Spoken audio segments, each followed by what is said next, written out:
When you're talking about using cash in this real estate market, what do you need to know? Well, that's what we're going to talk about today, so let's get started.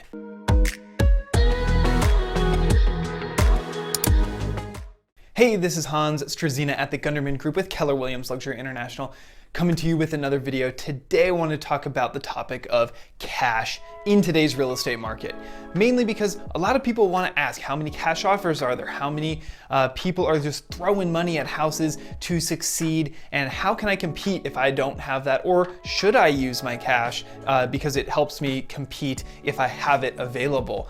So that's what we're going to talk about today. And when you get some value out of this, give the video a thumbs up and subscribe to the channel, because I'm going to continue to put out weekly content just like this, and you're not going to want to miss it. So without any further ado, let's get into this. So let's talk about the really obvious differences between a cash and a financed offer. Number one, when you have cash, you obviously then don't have to get a loan. And so it absolutely speeds up your process of getting your offer accepted and closed by a number of weeks in most cases, and sometimes even longer. On average, you would expect a cash offer to be able to close in something like 7 to 10 days. The most it would go is about 14. So when you compare that to a traditionally financed offer of somewhere around 25 days is pretty standard right now, maybe as much as 30 here in the Bay Area, it's a pretty substantial difference in time. Although it is not like it's months and months and months different, and we'll get to that very shortly.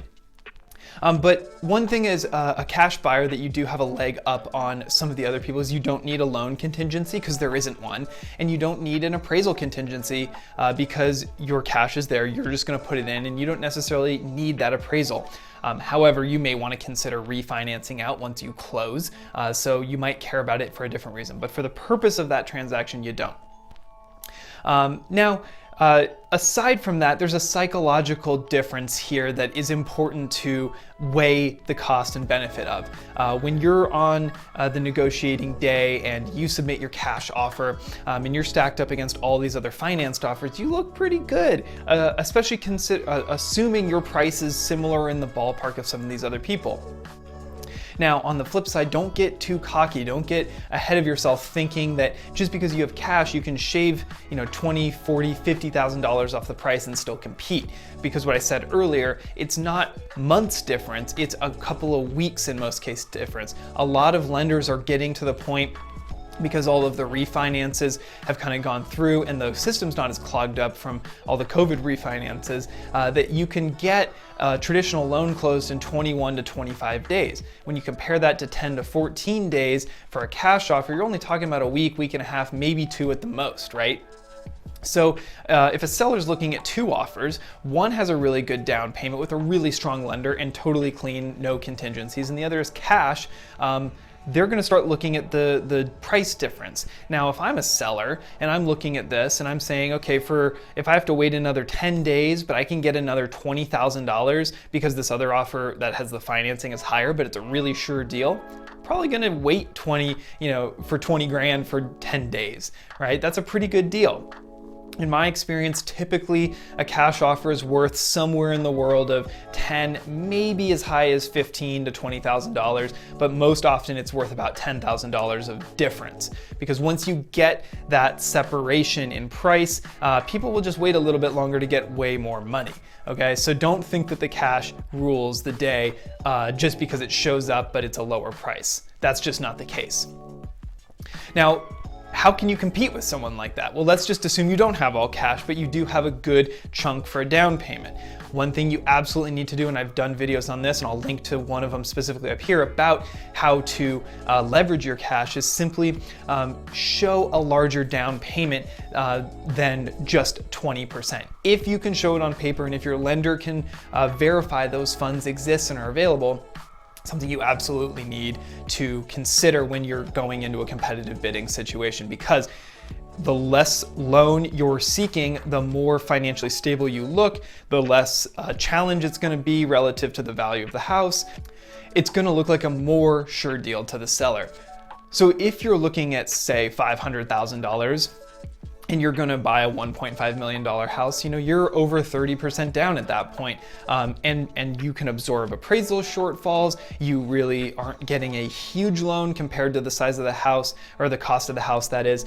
So it just looks like a surer deal, and you start to traipse into that world of the sureness of cash, if that makes sense. So that's really, really critical to remember, is just because you have cash or you're competing against cash doesn't mean you can't win and prevail over it.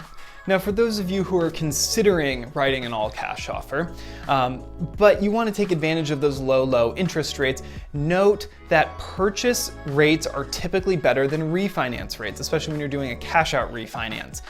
The underwriting criteria is different, they look at them differently, and you're not going to get quite as good of a rate as you would from a refinance as you would for a purchase.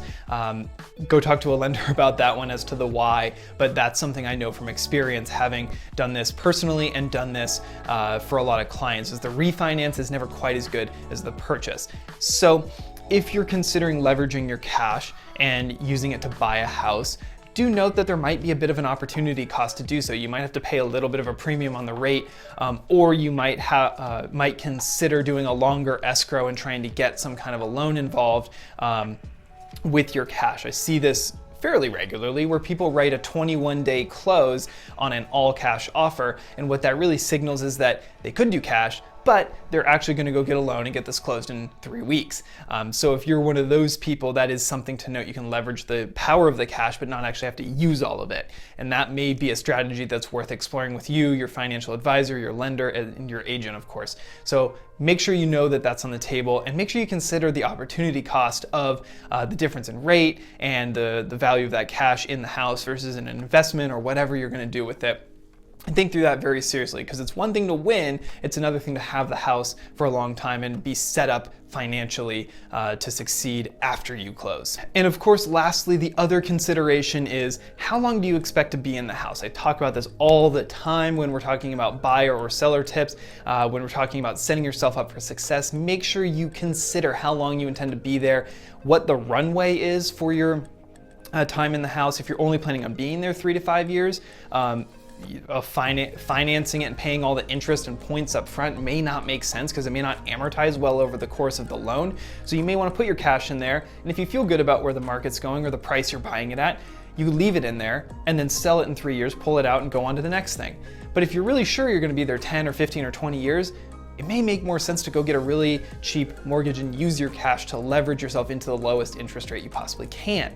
So seriously consider that before you make that purchasing decision. Even just 5 to 10 minutes of thought and conversation will help you make a better decision.